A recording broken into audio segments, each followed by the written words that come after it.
Another numeration system we're going to look at is the ancient Babylonian system. This is the oldest known numeration system that resembled a place value system.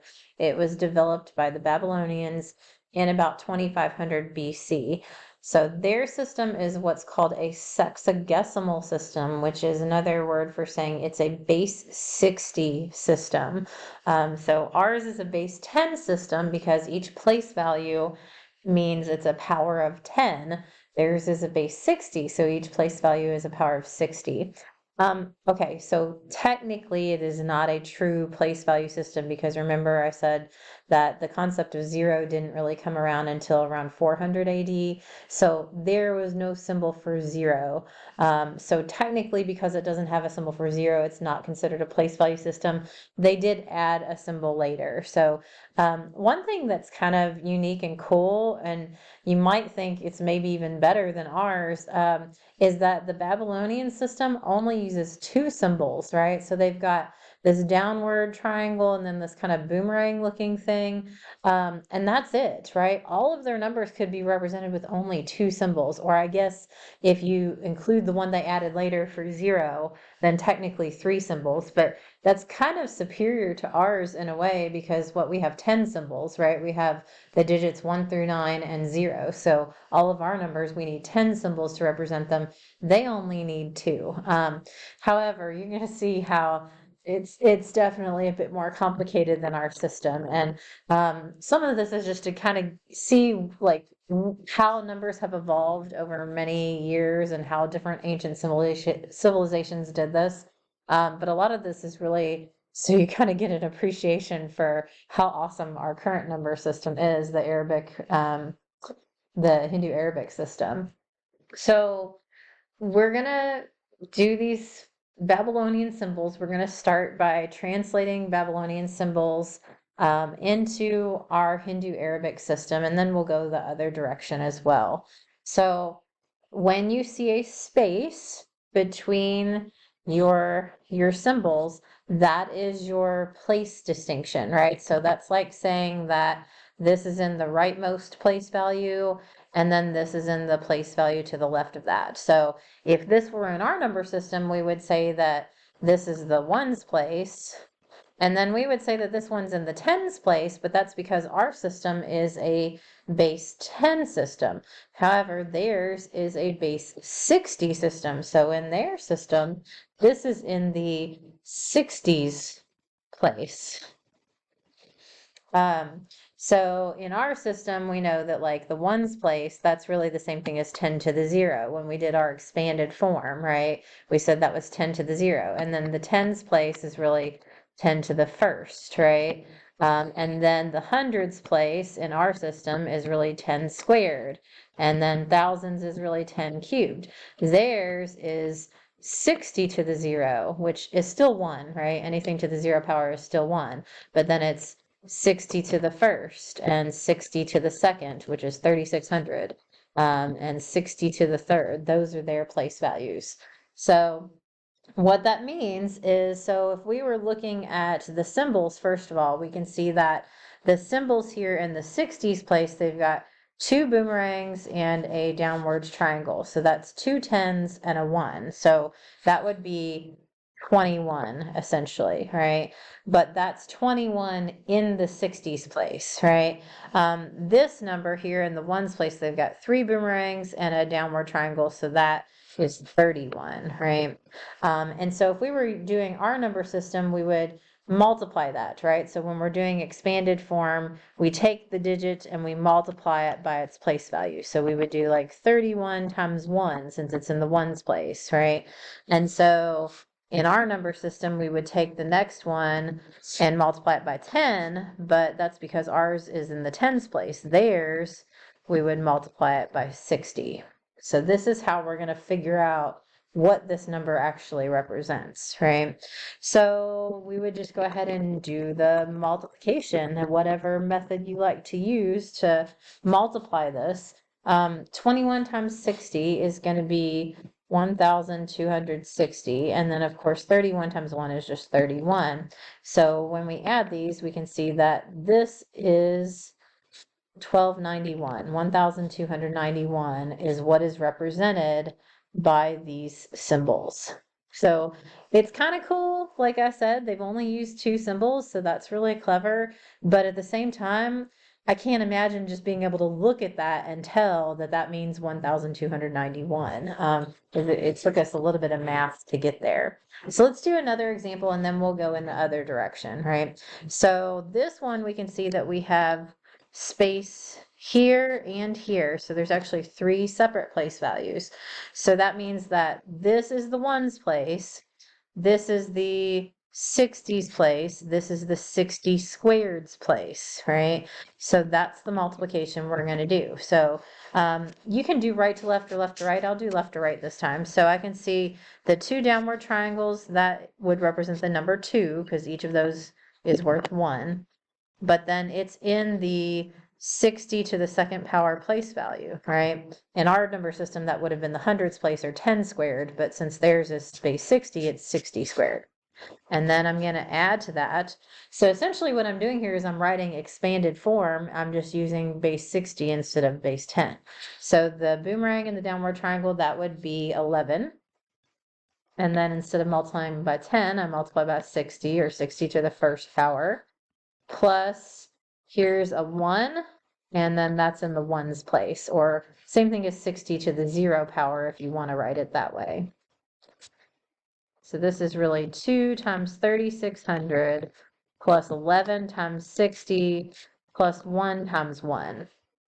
So let's see, 2 times 3600, that would be 7200. 60 times 10 would be 600, so another 60 would be 660. I'm just doing some mental math there. And then 1 times 1 is 1. So if we add all this up, we can see that this is the number 7,861. So just in case you'd like another example, I'll give one. If you don't feel like you need it, you do not need to write this. You can skip it entirely, so you do not need to do it. If you'd like another example, it would be a good time if you're watching the video to pause the video and like see if you can do this and then check and see if you got the right answer. So let's suppose that I have this number and I've got space here and here, right? So this is my 3 separate place values. So this would be a good point to pause and try and do this. But we can see that this is the number 1 and it's in the 60 squareds place. This is the number 11 and it's in the 60s place. This is the number 10 and it's in the ones place. So we have 1 times 3600. And then 11 times 60, we already did that earlier, was 660.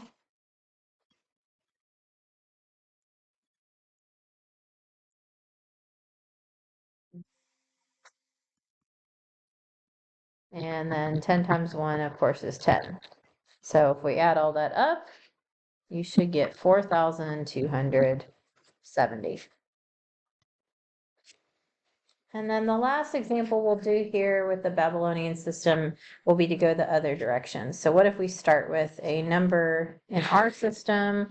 We have 2,519 and we want to write that as a Babylonian numeral. So what we're going to need to do is we're going to figure out first what are our place values, right? So in the base 60 system, we would start with 60 to the 0 power. Anything to the 0 power is just 1, right? So we always start with the ones place. And then we would have the next place value to the left of that is 60 to the first, which is the 60s place, right? So instead of 10's place, it's 60. And then we would move on to 60 squared. And we're going to keep doing this until our numbers get bigger than the one we have, right? Than 2,519. So far, 60 is not bigger than that, right? Now 60 squared, that's the same thing as 60 times 60. That's 3,600. And that one is big, right? So that one is bigger than the number we have, 2,519. So that basically means we're not even going to need to use that. We're not going to have anything in the 60 squareds place of our number. So since that one's too big, that means we're going to go ahead and move to this one, and we're going to use division. So if we had to use like multiplication, right? We were multiplying these times 60 squared and times 60 to the first. If we had to use multiplication to get it into Hindu Arabic and out of Babylonian, then to get it back to Babylonian, we're going to have to do the opposite of multiplication, which is division. So I'm just going to do some long division. I'm going to start with my number, 2,519, and I'm going to divide it by the largest place value that will go into that. So we said, yeah, 3,600 is not going to go into that, right? 3,600 does not go into 2,519. So then I'm going to go ahead and divide it by the next place value down, which is 60. So let's go through this long division. 60, I can do this a digit at a time. I don't have to look at the whole thing, right? So 60 doesn't go into 2, and it doesn't go into 25, but it does go into 251. So I don't have to figure out how many times it goes into 2,519. I just need to figure out how many times it goes into 251. And I know 50 times 5 is 250, so I don't think 5 is going to work. I think 5 would be, since it's 60, like 60 times 5 would be bigger than 250, since 50 times 5 is 250. So I'm going to say it's going to go in 4 times. And that's my guess. I can always see if that works, and if it doesn't, I erase and try something else.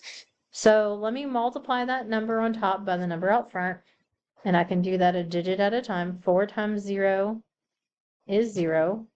4 times 6 is 24. So that means we get 240, and then once we write a number there, we subtract it. 251 minus 240, that would actually be 11. So I have 11 left over, so I chose right? 240 was smaller than 251, and what I have left is smaller than 60. So I know I chose correctly, and then I'm going to bring down the 9 and do this again. So how many times will 60 go into 119? Unfortunately, I think it only goes in once, because 2 times 60 would be 120. So there's just a little bit, just barely, right? So it goes in once. 1 times 60 is 60. And if I subtract that, I get a remainder of 59.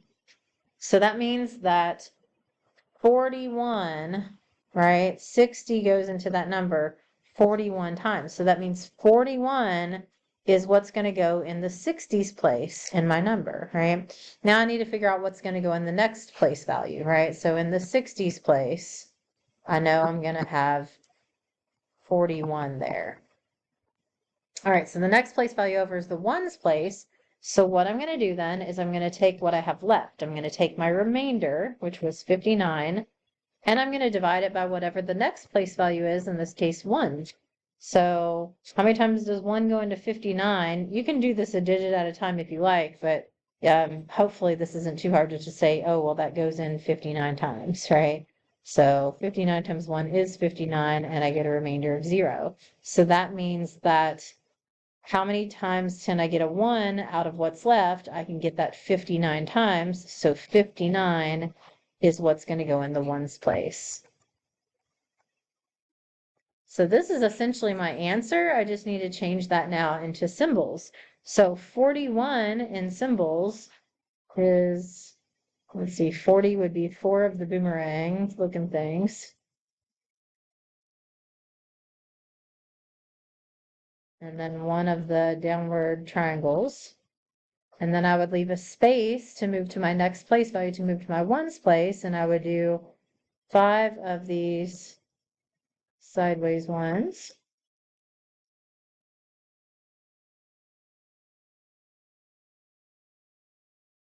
And then 9 of the downward triangle.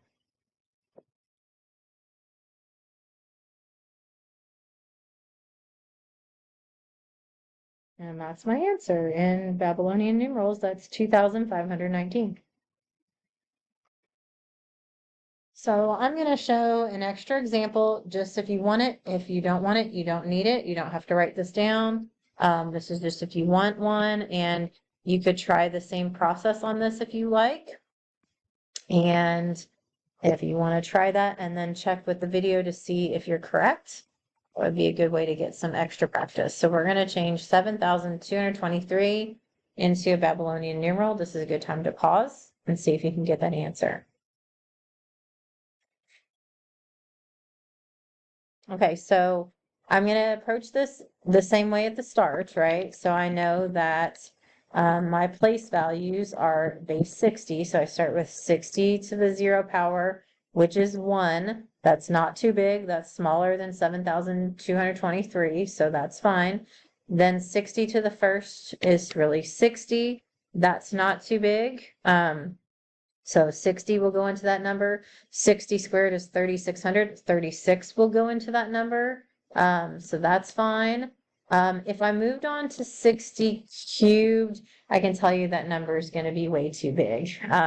So there's no way. I'll go ahead and I'll do it real quick. So I end up getting, if I take 3,600 times 60, I end up getting 216,000. So yeah, that is way too big, right? That is way bigger than 7,223. So that means that I'm going to start with the 3,600. So I'm going to start my long division. I'm going to take 7,223 and divide that by 3,600. So I think that's going to go in twice, I believe. So yeah, like 2 times 36 is 72. So this would be 7,200. So it's going to give me a remainder of 23. So that means there's going to be a 2 in that place value, right? So I could go ahead and do that. The 2 is represented by 2 downward triangles. And then I would take what's left, in this case 23, and I'm going to divide that by the next place value over, right? So I already said there's a 2 in the 60 squareds place. The next place value over is a 60, so I would need to divide this by 60. So how many times does 60 go into 23? Well, 60 doesn't go into 23, so we would say this goes in 0 times. So 0 times 60 is 0, because 0 times anything is 0. And if I subtract that, I still have the same remainder of 23. So that actually means that there's not going to be anything, or if I want to use the later Babylonian system, once they came up with a symbol for 0, there's going to be a 0 in the 60s place. So that symbol they came up with was the 2 little triangles. So that's going to go in my 60 squareds, or I'm sorry, my 60s place. And then let's move on to all that's left is the ones place. So I would take my remainder, which was 23, and divide that by 1. 1, of course, goes into 23 times, which is 23, and the remainder is 0. So that means there's going to be a 23 in the ones place. And 23 would be represented by 2 of the little sideways boomerang looking ones, and then 3 of the downward triangles.